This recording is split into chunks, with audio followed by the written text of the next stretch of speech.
Ainda nesse debate, Fiuza, antes do seu comentário, mais uma informação. Luciana Chong, diretora do Datafolha, negou qualquer erro do Instituto de Pesquisa nas sondagens do primeiro turno. Durante a entrevista à Globo News, nesta segunda-feira, ela foi questionada sobre a diferença entre os levantamentos e o resultado das urnas, que davam até 14 pontos percentuais de diferença para Lula, números distantes dos 5 pontos registrados pelo TSE. Para explicar, Chong disse apenas, como lembrou o Augusto agora há pouco, disse apenas que houve um movimento de última hora de eleitores de Ciro, Tebet, brancos e nulos votando em Bolsonaro. O Grupo Globo também ignorou os erros e decidiu contratar uma nova pesquisa do IPEC sobre a disputa do segundo turno das eleições. O levantamento custará R$237 mil à emissora. O resultado deve ser divulgado já amanhã, quarta-feira. Em nota lida durante um jornal da afiliada da TV Globo no Paraná, o IPEC reconheceu um erro em sua pesquisa regional publicada às vésperas da eleição. Segundo eles, houve um erro de digitação no release com os resultados do estudo, em especial na data de realização da sondagem. Nas redes sociais, Paulo Martins, que perdeu a disputa pelo Senado no estado, criticou o IPEC. Ele recebeu 29% de votos, números distantes dos 14% que eram dados a ele pelo Instituto. Martins disse que as empresas atentam contra a democracia e que minaram sua candidatura. Vocês são irresponsáveis ou vocês são caras de pau para justificar desta forma o que vocês fizeram? Vocês sabiam o que estavam fazendo. Não foi da primeira vez. As pesquisas anteriores já apontavam distorção. E vocês fizeram isso de forma deliberada. Vocês sabiam, era prestação de serviço isso. Resultados completamente discrepantes com todo outro tipo de monitoramento, com intenção de induzir o eleitor. Aí justificam agora, porque pegou mal, né? Tá repercutindo, né? Então tem que apresentar alguma historinha patética para ver se cola. Erro de digitação. É que digitar, né, num teclado 01 e 2 e 9, que é 29, tá muito perto. Não cola, vocês são golpistas. Porque induzir as massas, porque a pesquisa foi divulgada na RPC Globo, o maior grupo de comunicação do país, e aqui do Paraná, RPC. Isso sim é um golpe à democracia. O eleitor, vocês excluíram um candidato, praticamente, da disputa, da expectativa de vitória, da expectativa de poder para induzir o voto em outro. Fala-se tanto em golpe, em preservação da democracia, o que vocês fizeram foi um golpe. Guilherme Fiuza, com você, Fiuza, temos 3 minutos. Não, é claro que é tudo honestidade, isso é tudo absolutamente científico, porque você, de fato, é normal você tirar 15 pontos de um candidato às vésperas da eleição por um erro de digitação. Isso é da estatística, isso é comum. Também é muito comum você, na margem de erro, botar o Lula ganhando no primeiro turno, né? Opa! Não deu no primeiro turno, mas estava na margem de erro.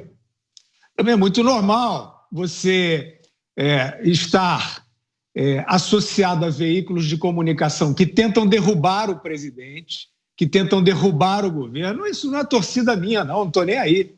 Aliás, quando houve o erro patético, ridículo e muito grave no primeiro turno das eleições de 2018, quando se dizia que o Bolsonaro não ganhava de ninguém, eu nem acreditava em Bolsonaro. Eu achava que aquilo ali era uma representação de um segmento.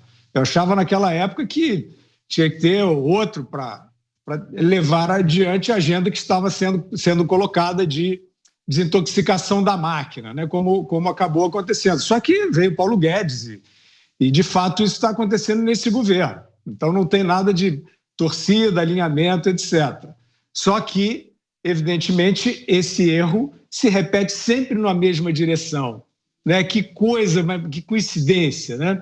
E você veja, Vitor, esses errinhos, né? Essas coisas que na última hora o eleitor muda de ideia e vai lá e faz uma coisa bem diferente do que estava nos institutos, são cometidos por empresas de pesquisa, são divulgados por uma imprensa, que não é porque eu quero, não.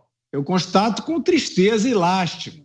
Uma imprensa que não reconhece ações positivas de governo, deveria criticar com responsabilidade, mas nem isso faz, critica mal, não sabe o que criticar, Quando pega no lobby da saúde, eles não se metem, por exemplo, com o Ministério da Saúde.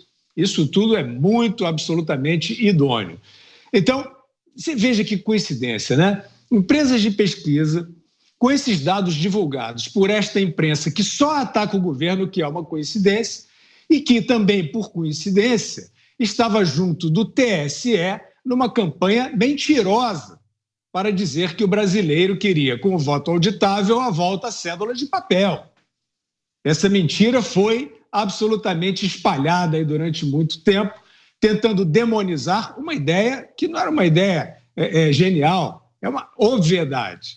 A eleição precisa ser auditável, é um sistema defasado, não se encontra paralelo em lugar nenhum do mundo.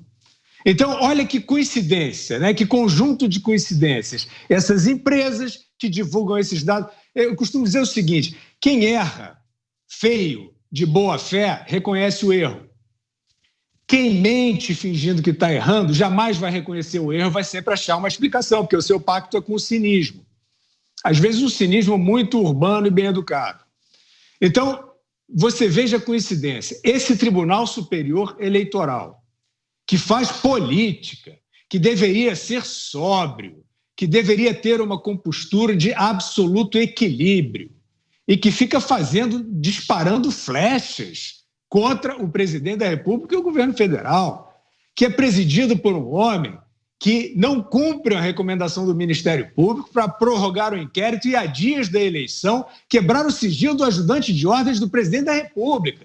Eu não estou criando uma urdidura conspiratória, eu estou falando das coisas que aconteceram, que estão acontecendo. Então, este árbitro que é capaz desse tipo de ação, que ele se desautoriza, ele sempre foi sancionado por essas manchetes, sempre.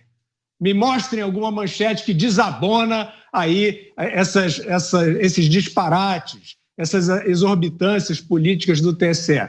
Nesses veículos você não vai encontrar, que são os veículos que divulgam essa pesquisa. Agora, isso tudo é uma enorme coincidência e uma grande teoria da conspiração. Diga, Ana.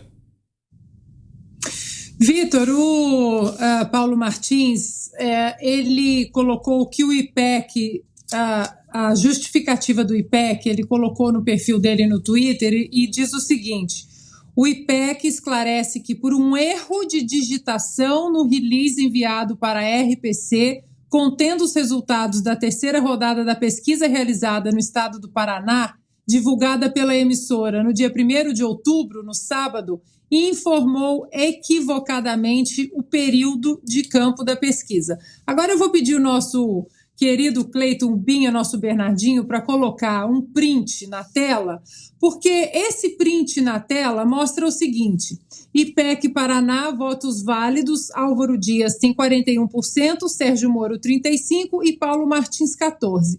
No entanto, quando você continua lendo, para calcular os votos válidos, são excluídos os votos brancos, nulos e os eleitores que se declaram indecisos. Pois bem, em votos totais, Álvaro Dias tem 33%, Sérgio Moro tem 27% e Paulo Martins tem 13%.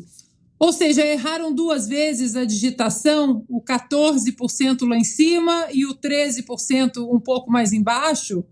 Então, Vitor, eu sou muito liberal, no sentido de liberal, de usar sempre mais liberdade para fortalecer a democracia. No entanto, esse caso é caso de polícia. Ninguém quer proibir institutos de pesquisa, não. Não adianta qualquer pessoa aí na imprensa querer empurrar essa falácia, proibir. Ninguém quer proibir, não.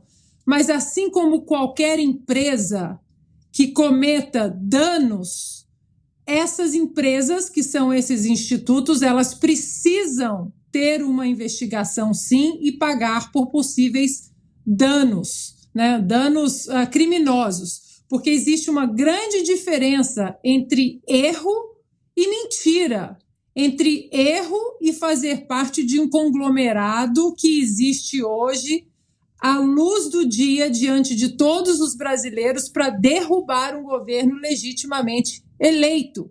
Então tem que investigar sim, porque houve sim o voto útil no Sérgio Moro, tirando, já que o Paulo Martins estava em terceiro, com 14% ou 13%, houve sim o voto útil no Sérgio Moro para que Álvaro Dias não entrasse. Então tem que investigar sim. Ninguém quer proibir nada, mas a gente quer lisura e para isso, já que houve uma CPI da Covid, por que não ter uma CPI dos institutos de pesquisa?